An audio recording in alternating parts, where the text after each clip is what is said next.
What's up, everybody? It's your boy DK Bones here with another video. Um, I have to say, this is my all-time favorite movie, The Rock. Came out in 1996, which for me is like a big year for going to movies. It's the year I graduated high school, but there's so many big movies that came out that year. Um, Between action, sci-fi, comedy, drama. They were all such good movies. And matter of fact, I'm gonna do for the next couple weeks or maybe until August, I'll drop some of the big movies that are from 1996. Anyway, that being said, this movie has it all. I mean, this is like a guys movie, action nonstop.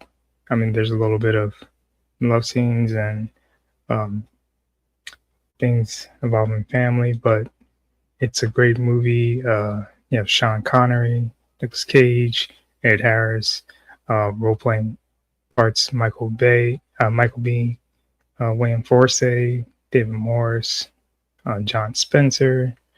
You even have Tony Todd, John McLean from a lot of people know him from the movie Platoon, Office Space, and the show Scrubs.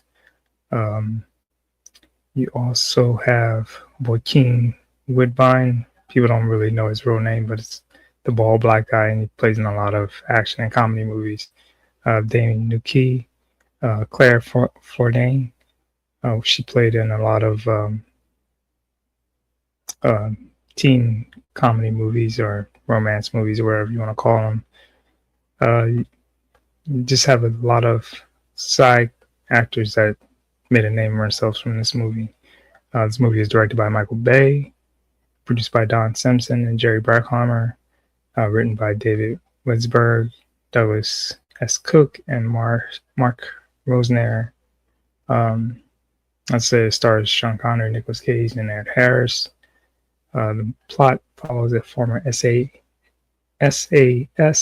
captain, Sean Connery, which a lot of people are saying is a play off with his James Bond role he had. And there's it's a big rabbit hole into all of that. And FBI chemist Nicolas Cage plays the FBI chemist agent who attempts to disarm missiles from a rogue group of Force Recon Marines who have taken control of a former prison on Alcatraz Island. The Rock is dedicated to the memory of Don Simpson, who did a lot of movies with Bruckheimer, and at the end they do a whole dedication thing for him, who died 5 months before he released on Buena Vista Pictures distribute through the Hollywood Pictures, labeled on June 7th, 1996. So this is the 40th anniversary of this movie.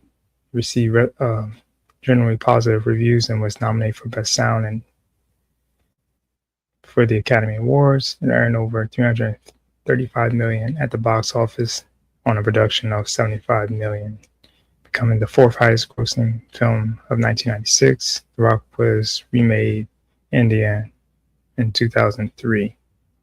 The movie is about 136 minutes, so 2 hours and some change. So there's stories behind the production of this movie. At one point they wanted to cast Arnold Schwarzenegger to play Goodspeed, but he turned down the role because he didn't like the script. Most of the film was filmed in San Francisco on Alcatraz Island, but they didn't have permission to close the tourist area, so they filmed in between tourist scenes. What else? Oh, the biggest thing is that there was tensions between Bay and Disney Studios.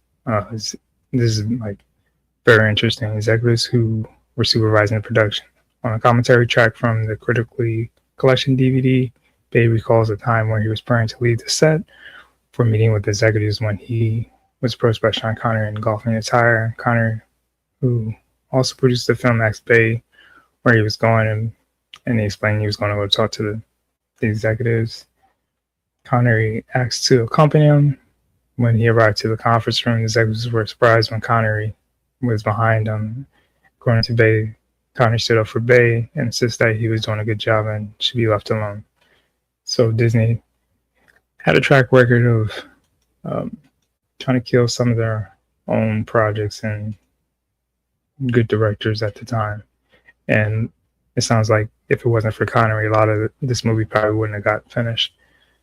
And that's about it. I mean, there's a lot to say about this movie. I mean, it's like nonstop action. It goes from scene to scene to scene, from the car chasing down the streets of San Francisco, the aircraft coming over, flying underneath the Golden Gate Bridge, Connery and Cage's play off each other. Ed Harris's role as even though he was evil, but he had good intentions on the things he was trying to do. But yeah, it's a really good movie. I recommend it to this day. I still say it stands like it'd be a blockbuster if it came out today. Anyways, that's my thoughts. Let me know what you think in the comments. Hit that like, sub up, and I will talk to you guys next time.